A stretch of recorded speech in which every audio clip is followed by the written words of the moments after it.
అమ్మా నాకు చిన్న డౌటు, ఇప్పుడు మట్టితో చేసిన లింగాన్ని ఏమంటారు? పార్థివలింగం. మరి ఇసుకతో చేస్తే? సైకతలింగం. లోహంతో చేస్తే? లోహజలింగం. రత్నాలతో చేస్తే? రత్నజలింగం. మరి చెక్కతో చేస్తే? దారువలింగం.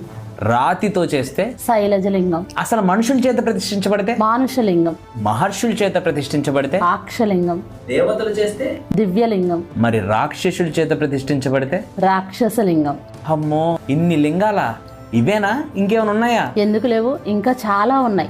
స్వయంభూలింగాలు. ఇవి ప్రపంచంలో ఎప్పుడు ఏర్పడ్డాయో, ఎలా ఏర్పడినాయో ఎవరికీ తెలియదు. అవి శ్రీశైలం, కాశీ, కేదార్నాథ్ ఆ క్షేత్రాల్లో ఉన్న లింగాలు. మరికొన్ని సహజ లింగాలు. ఇవి వాటంతటా అవే ఏర్పడతాయి, వాటంతటా అవే అభిషేకం కూడా జరుగుతాయి. మరికొన్ని లింగాలు నీటి ప్రవాహం ద్వారా ఏర్పడతాయి, అవి బాణలింగాలు. ఈ విధంగా ప్రపంచంలో అణువణువున ఆ పరమేశ్వరుడు కొలువై ఉన్నాడు.